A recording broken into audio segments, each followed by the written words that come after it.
So I actually did not know a lot about independent schools until I went to the job fair. And I remember sitting in the auditorium and they did kind of a overview of what independent schools were, and kind of we met some of the people and teachers and staff from different schools, and it was wonderful. And I remember just thinking, wow, this is such a great group of people, because you could tell that they were passionate about education, but they were also so passionate about the content that they were teaching. And that's something that I feel like I hadn't been around at my previous experiences teaching other places. So that really made me excited to pursue an independent school. And the thing that I'm realizing I absolutely love about, and I can't speak to other independent schools, although I feel like they're very similar, is the tight knit community feel that you get working at these schools. So at Wilson, I just feel like I can go to anybody if I have a question about anything, and everyone is so nurturing and encouraging, and they're always there for each other. And this year with the pandemic has been such a struggle, but I just feel like the community is what is pulling me through these days. Um, so just, I think the sense of community and the sense of belonging, and just being surrounded by people that are so passionate about what they do and what they're teaching. And it's really inspiring to be working with this group of people. I love it so much. And then one of my other things that I love about independent schools is the ability to teach how you want to teach. And that's something that I've always wanted to be a teacher ever since I was a young kid. I like lined up my stuffed animals then when I was like 5. I had like a roster. So it's always been a passion of mine. And you get curriculum thrown at you in some other schools, and you're taught you have to teach this way to these kids. But I think a lot of us educators know that not every kid learns the same way. And so being able to be at a school where they're saying, meet the kids where they're at, do something creative, do something fun, and that will really engage them and, help them love to learn. And I think just being able to be given the freedom to do that is just, it's amazing. It's one of the things I love. So. Oh, that's wonderful. Wonderful to hear. And you've touched on this a little bit, but can you go into a little more detail about some of the other differences between teaching? I don't know, were you in a public school setting beforehand? I And was at a charter school. at a charter school. Okay. So, but anyway, just some of the differences we try to highlight, how we're a little bit different from, other kinds of educational options. So can you speak a little bit from your vantage point about what you've observed and Yeah. witnessed? Um, so I worked at a charter school, and I was in a very exclusive teaching program in college. So I was thrown into lots of public schools as well. And was so excited about every opportunity that I got to be in the classroom. But one of the things about the charter school that's different than where I'm working now is, first of all, the class size. So I taught probably 35 kids in my homeroom in the charter school, but I had 50 or more students that I was teaching reading and writing to. So it was challenging at times. And one of the things that I believe so strongly as a teacher is that I want to know my students as a whole, not just their academics, not just where their reading level is. I want to know what their favorite sport is. What's your favorite movie? What do you do on your free time? Because I believe that building a relationship with these kids is so important. Because if they have your friendship and they know you're there for them, you're going to get so much more out of them than if they feel like they don't like you or they can't really connect with you. And so at the charter school, I was able to really cultivate and build these amazing relationships with the kiddos, but it was very academic driven. It was very much like, we got to get back to the reading. We have to focus on the content. We don't have time to talk about what happened at home last night. We have to focus on other things. Whereas I feel now I have the opportunity to spend time with the social emotional part of teaching and of learning. And so I get to know my kids, and I get to know their favorite sports or what they do on the weekends. And I've gone to some hockey games last year, and I get to know the families really well. But then with that, I also get to help them when they're having a bad day. They come and they're crying and they're upset. And both my co-teacher and I'm so, so happy that we're both strong believers in social emotional learning and well-being, that even when they come in the morning, we ask them thumbs up, thumbs down. How do you feel?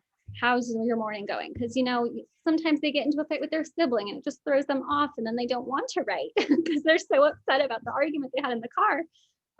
So I think that's one of the biggest differences that I found, is that I really can cultivate these relationships, get to know my students as a whole, and then also incorporate social emotional learning with them, and mindfulness we use all the time in our classroom too. So those things I think really help create a successful environment for these kids to learn in. Absolutely, that's great. So you've talked a lot about your relationship with your students. How do you think in an independent school the relationships are fostered with the families, and kind of what role do the parents play with you in, and how do you cultivate those relationships? Sure. Yeah. Again, community, especially, like I said, I can speak to Wilson in particular. It feels like the parents are an extension of the classroom. It just feels like I am with their kids, that I can reach out and say, hey, I'm struggling with this. What do you do at home? How can I help? How can, you know, what questions do you have for me that I can better myself as a teacher for your student? But also, they're there during the pandemic. You know, they reach out with emails saying, how are you doing? You guys are doing so much. Like, here's a little, you know, a note to make your day better. Or, you know, it feels like they're an extension of the school. It feels like they're part of the faculty and staff, which I think is so important. And I think that goes with just the admin of the school, to the teachers, to the students, and we're all just connected, and you can feel the connection being at the smaller schools. Um, and I do feel like the kids see that too. Like, they know that I talk to their mom, and they know that, you know, I'm good friends with them, and, you know, and so it helps. I think it helps the students feel more at home too when they're in our classroom, knowing like, okay, well, my teacher has my back, but I also know she's going to contact my parents, and that they are talking all the time and trying to make me a better learner, or they're scared. But usually it's for the better. It's good. So yeah, I do think that the relationships we cultivate with our families is a big part of who we are as a school. Wonderful. And can you talk a little bit about how within the independent school world, and certainly at Wilson, you feel supported by your administrators, by your head of school, by others, and are there opportunities for your own professional and personal growth, and what's that been like? Yes. So I feel like I could go on and on and on about how much I love the administration and the head of school and my fellow teachers. But I think the thing that's just so important that I feel at the school is that I'm set up for success. And that really is a new thing for me. Like I said, I've always wanted to teach, but I felt like I constantly had to prove myself in other opportunities that I was put into at other schools. Whereas this school, I feel like I can struggle, and I can go to admin, or I can go to my mentor, and I can say, I don't know what happened, but that lesson was awful. And that they will say like, okay, you're a great teacher. Let's figure out where, you know, and so they always still pump you up when you are just like, what's happening? And so it's really, they set you up for success, and it feels really good to be able to feel confident enough to go to my boss and say, hey, I'm really sorry, but can you help me, because this is not working and I don't know what to do about it. And again, same with the fellow teachers. I can go to any of them, and they always are open arms. They want to help. They want to bridge gaps that we may see. They also take constructive criticism. You know, if I say like, hey, I'm not seeing this, am I missing something? Am I not able to teach to the student? Because, you know, we can go through and we can have these kind of difficult, uncomfortable conversations, but we all know that it's coming from a really good place, and we want the same outcome for our students. So it's really nice to be able to have that relationship with my coworkers, to be able to have these difficult conversations sometimes, but know that we both respect and love each other no matter what. In terms of personal growth, I am so blessed to have the mentor that I have.